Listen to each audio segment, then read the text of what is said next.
Hello,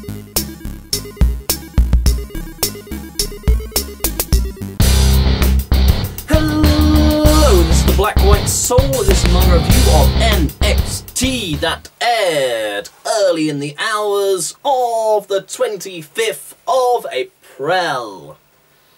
I'll be honest, not the best NXT we've ever had. Some good matches and a really sad beginning, because you got Paige before even the entrance music happens, the intro music even.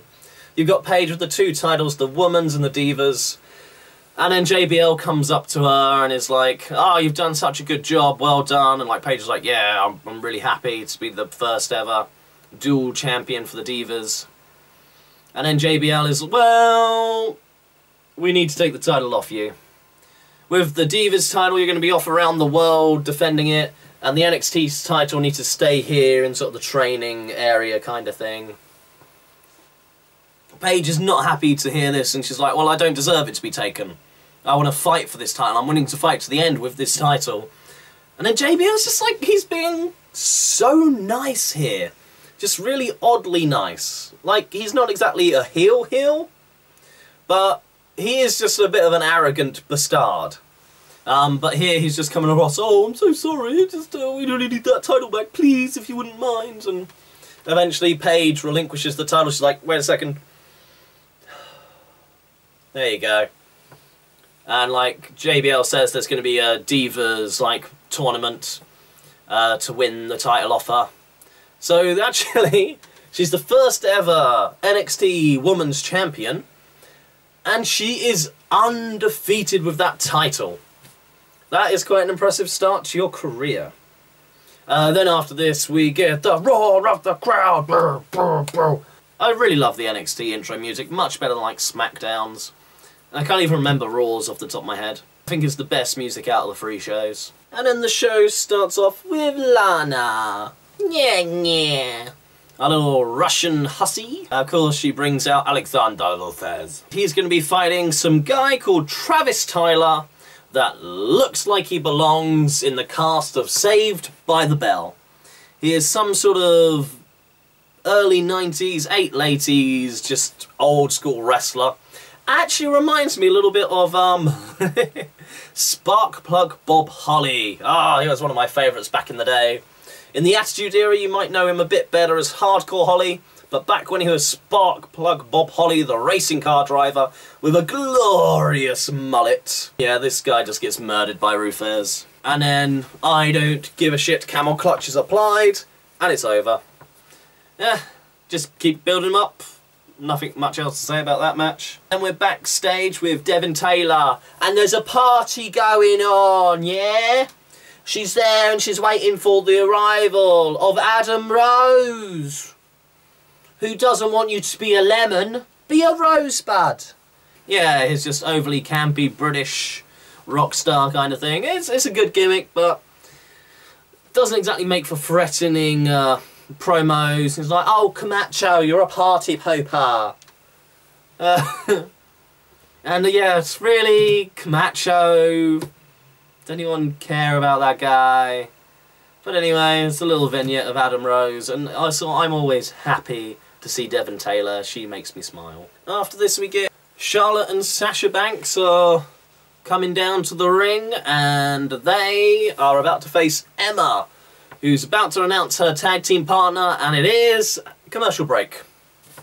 And then after the commercial break, when we come back, Paige is just standing on the apron. What the hell? This is some awful editing. Sure, this is like, I'm pretty sure NXT is not going live. You could have just cut the commercial there and just had Paige's entrance. Or just given it a couple more seconds. Move the Adam Rose vignette a bit later. Just poor editing here. But it's a good match, and it basically shows Emma what she can do, for bloody hell's sake, WWE. Just let Emma wrestle. If you just let her wrestle, the crowd will get into her as a good wrestler, and her just crazy gimmick and movements and character will come across in her matches.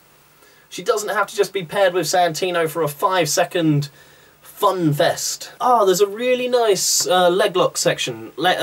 Charlotte Flair's got her legs around Emma, and they're just working this hold. This is something that's not done too much in WWE, unless it's being referred to as a rest spot. But they're just working the hold. She's got it in. Charlotte manages to roll onto her head and then flips Emma over. And it's just really, it's a nice sort of section. And then Emma eventually manages to bridge up into a pin, and that breaks the hold. It's a nice use of a move and an escape and a counter. Some nice technical wrestling that you don't always get to see. And it's from the women, which they really should be showing better wrestling from the women, especially on Raw. And then the surprise of the match, you've got Emma goes after Charlotte, gets thrown out the ring. Paige is left all alone. Charlotte's managed to drop kick her in the leg to take her down and distract her. And then Charlotte Flair hits her sort of flip over RKO on Paige and pins Paige. Charlotte's pinned not only the previous NXT Divas champion, but also the Divas champion for the main roster. Initially I had a problem with Paige losing, but then it's NXT. So this is now going to really build up Charlotte Flair as a big threat, and it doesn't really affect her over in WWE land. A lot of people don't really see the correlation, so it's not going to affect Paige in her current run. It's what you do. You move on, you let someone get a win over you, put someone over as you're on your way out the door. Charlotte Flair will be a really good diva, and I can't see it being too long before she actually makes it to the main roster. Then we get Tyson Kidd. I haven't seen this guy for ages. He got a match on Raw a while ago because he was on a Total Divas episode, and that's it. And it's him versus Mason Ryan, which is an odd, a face versus face, and it was just a back and forth match, big man versus small man. And I was really, really shocked to see that guy, Tyson Kidd, got a win. That's like his first win ever, I think. But it was a good match, but it just didn't mean anything. There wasn't any storyline about it. It didn't seem to lead anything. It was just sort of a little showcase. I'm not sure if this is a match you should have put on TV. Maybe put on some more your characters that actually have some character to them. Both Mason Ryan and Tyson Kidd are just generic baby faces. There's nothing more to their character yet. They haven't got anything else. So it seems a bit of a waste for these two to be against each other on TV. Then we get Angelo Dawkins, some weird dude that comes out with weird glasses, a backpack, and he's like a party guy. And then he faces Tyler Breeze, and it's just a squash match. That's pretty much it. Tyler Breeze just murderises him. I really hate the beauty shot. Or the money shot, as it was called. I'm pretty sure it's the beauty shot, because I believe the money shot also refers to the climax of an adult entertainment film.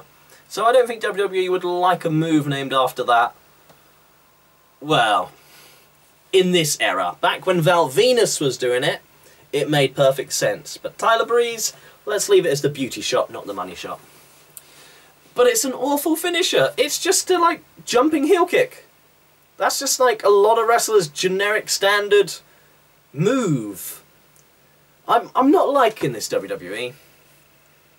You're just making too many people have just clothesline finishers, just a punch.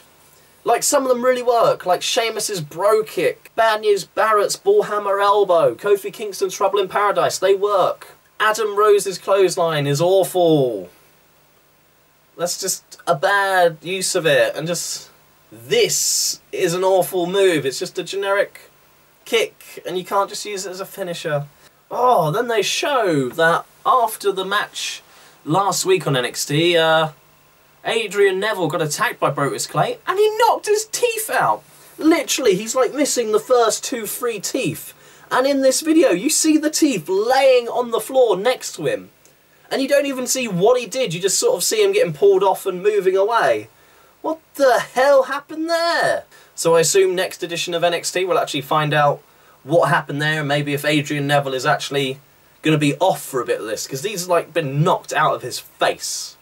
And then we get our main event, which is Corey Graves and the Ascension versus Sami Zayn. Yes, so happy to see him in a match. And the Usos. And this match is good for a lot of reasons. Really like Corey Graves, really like Sami Zayn.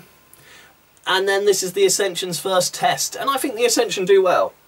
This is like the longest match I've ever seen them in, and they're not like, oh my god, they're an amazing tag team, but they're a solid wrestling tag team. They're big men, they look impressive, so this might have been a little test for them to come up to the main roster. But all in all, it's just a good solid match, a good showcase for the Ascension, and Sami Zayn gets some retribution on Corey Graves. And Sami Zayn actually really fits in with the Uso style, so this was a good pairing to make. Sami Zayn hits his nice boot to Corey Graves' face, tags in one of the Usos. The other Usos in the ring, they both do a double dive to the outside, and that leaves one of the Usos to leap off the top, get the splash pin. It's a good match, not too much NXT's sort of storylines going on here. There were just some random squash matches and a sort of no consequence match. The sad beginning of Paige just getting ripped, the title getting ripped off her. Not our best ever edition of it, but the Ascension could be coming up soon, so this actually showed that they can do the solid tag team thing. Next week, I can't wait to find out what's going to happen with Adrian Neville's teeth getting knocked out. But, till then, TTFN.